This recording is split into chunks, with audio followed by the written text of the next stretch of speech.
Praise the lord. ఈ దిన దేవుని వాగ్దానము.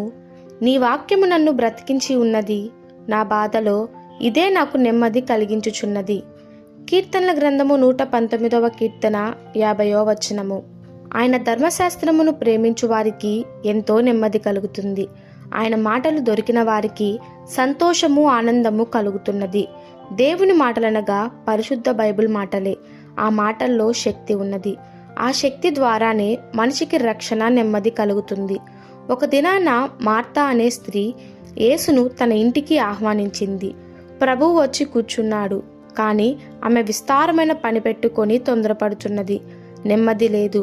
ఆమె సహోదరి మరియ మాత్రము ప్రభు పాదాల వద్ద కూర్చొని ఆయన బోధ వింటున్నది. అప్పుడు మార్తా యేసు వద్దకు వచ్చి, ప్రభువా, నేను ఒంటరిగా పనిచేస్తున్నాను, నా సహోదరిని నాకు సహాయం ఉండుటకు పంపమని కోరింది. అందుకు ప్రభువు, మార్తా, నీవనేకమైన పనులను గూర్చి విచారము కలిగి తొందరపడుచున్నావు, కానీ అవసరమైనది ఒక్కటే. దాన్ని మరియ ఏర్పరచుకొనును. అది ఉత్తమమైనది మరియు అవసరమైనది. అవే దేవుని మాటలు. మరియ ఆ మాటలు వింటూ కూర్చున్నది, నెమ్మదిగా ఉన్నది. మార్తా యేసుని ఇంట చేర్చుకుంది, కానీ ఆయన మాటల మీద మనసు పెట్టక తన పనుల మీద ఎక్కువ మనసు పెట్టినందున నెమ్మది లేకుండా ఉండిపోయింది.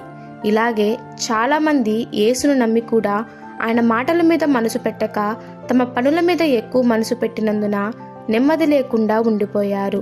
కావున దేవుని వాక్యమును ప్రేమించి వాటిని ధ్యానించు వారికి ఎంతో నెమ్మది కలుగును.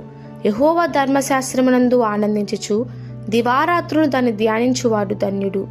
దేవుని వాక్యం వినాలి, తినాలి, చదవాలి, అనుసరించాలి. అప్పుడు మనుషులకు నెమ్మది కలుగుతుంది. ఈ దిన దేవుని వాగ్దానము మనందరి జీవితంలో నెరవేరులాగున ప్రభు కృప మనకి తోడై ఉండునుగాక. ఆమెన్. God bless you.